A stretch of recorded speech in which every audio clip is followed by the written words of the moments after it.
歡迎收睇故仔煮煮樂，我係故仔。今日我哋整花生酥。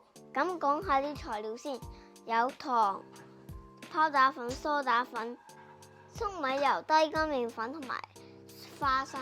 咁首先花生要炒，好似咁炒，炒完就要去衣，跟住我哋就要打碎佢。我哋打碎啲花生啊，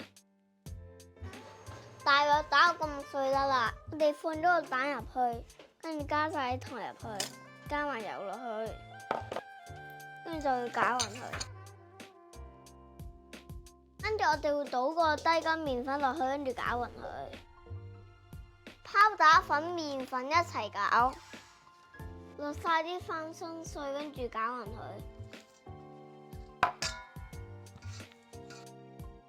可以用手搓，搓嘅時候都好香花生味啊！我哋呢度有啲花生麵團，我哋要18g一嚿。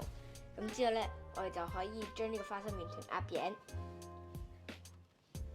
再攞隻溝好咗嘅蛋醃落去上面啦。跟住咧，我哋就可以再加少少白芝麻水啦。我哋可以將啲搓好咗嘅麵團打入氣炸鍋度，160度22分鐘。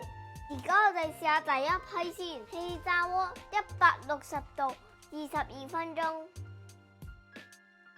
我哋仲有另一種方法，就係用焗爐180度13分鐘去焗呢啲嘅花生酥啦。等我哋睇下兩款邊款好食啲，有咩分別先。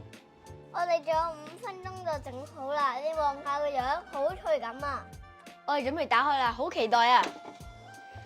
哇，好鬆化咁喎。夠鐘啦，睇下個花生酥點先。正常好靚啊，真係好靚咁啊，圓啊，少少金咋。試食時間，等我同手嚟試下先。呢個就係焗爐嘅，呢個就係氣炸鍋噶啦。首先講下顏色啦，氣炸鍋就係特別金嘅，而焗爐呢個咧個色係啱啱好淺嘅，而且係好鬆咁樣睇落。我覺得咧焗爐嗰個係少少脆啦，有花生味啊，即係真係有好大陣花生酥味。等我對比下兩個先，呢兩個咧就係兩款花生酥嘅中間啦。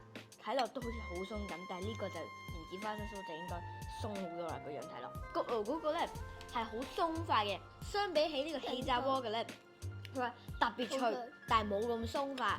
咁我覺得個花生味兩個都好濃嘅，就完全唔甜嘅，大家都值得一試㗎。